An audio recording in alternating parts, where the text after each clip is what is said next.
I choose to speak about the Daughters of Wisdom. The Daughters of Wisdom trace their beginnings and their spirituality back to 18th century France. St. Louis de Montfort at that time walked among the poor and abandoned, telling the story of Jesus. In the poor houses, in the parishes, on country roads and pathways, he brought the message of the gospel and called for renewal in people's hearts. He spoke of his vision of Jesus as wisdom made flesh, God who calls all, loves all, and redeems all. In 1701, Blessed Marie-Louise Trichet met Louis de Montfort, and this was a turning point in her life. In a culture where the poor went unattended, Marie-Louise was inspired to choose to live among the poor and dedicate her life to their concerns as a woman religious. From the experience of God as divine wisdom and a deep desire in both Louis de Montfort and Marie-Louise Trichet to fashion a way of living that would serve others and make divine wisdom known and loved. This was the initial inspiration for the Daughters of Wisdom. Following in the footsteps of Louis de Montfort and Marie-Louise Trichet, the Daughters of Wisdom have ministered in the fields of education, healthcare, social and pastoral outreach, with a special concern for those who are neglected by society. How did the sisters get from France to the United States? Over 100 years ago, the laws of France prohibited the Daughters of Wisdom from teaching in their habits, and that forced the closing of 188 schools that they administered in France.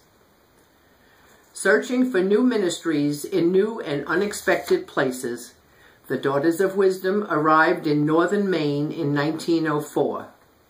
There they established a hospital and a variety of educational institutions. A public elementary school, a public high school, co-ed boarding school, and a boarding school for high school girls.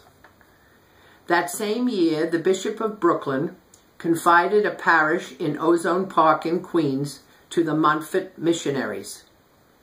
The pastor asked for Daughters of Wisdom to come and open a school for the children of the parish, and so the following year, the sisters opened St. Mary Gate of Heaven School in Ozone Park. And a few years later, they opened Our Lady of Wisdom Academy for high school girls. They continued to expand their ministries in the United States with their administrative offices on Long Island.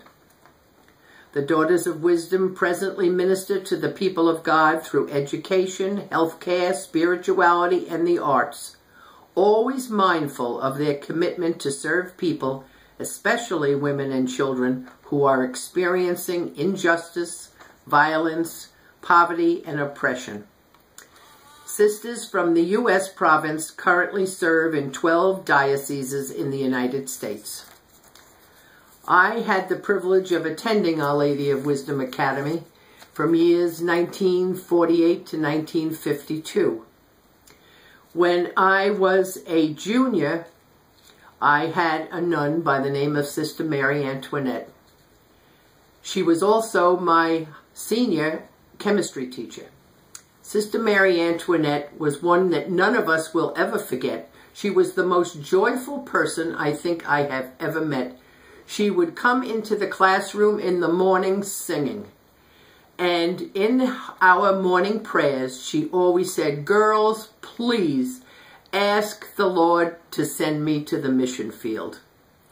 And she used to say, "I wouldn't even mind being a martyr." And we used to think that was a bit crazy.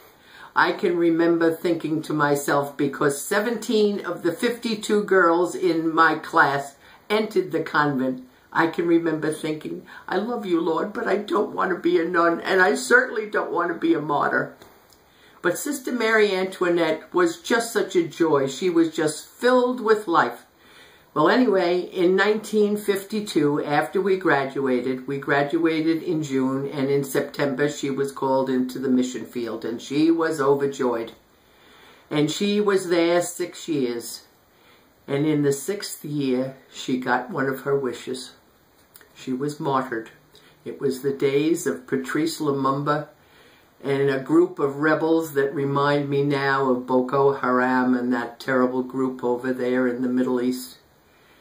And they raided the convent and they took out 9 nuns, and 2 of them were martyred. One from Canada and one from the United States. The other nuns were from Europe and the Congo. And the night before she died, and I am giving you some flyers about her, she said, "Tomorrow will be the journey to heaven." And so it was. And I am so privileged to have walked the same walk that she did, to have been in her classroom, and to be in her company, to be in the company of a saint, because that's what she had to be. She went to her death with a smile on her face, the other nun said. She was beaten to death. Before that, she had been raped, and her body was thrown into the Congo River. Anyway, my nuns, my daughters of wisdom were wonderful, and I am so lucky to have had them. I've had an interesting educational career, and I thank you for listening to me. And please read your handouts, because it says a whole lot about Sister Mary Antoinette. Thank you. I hope to meet you all soon.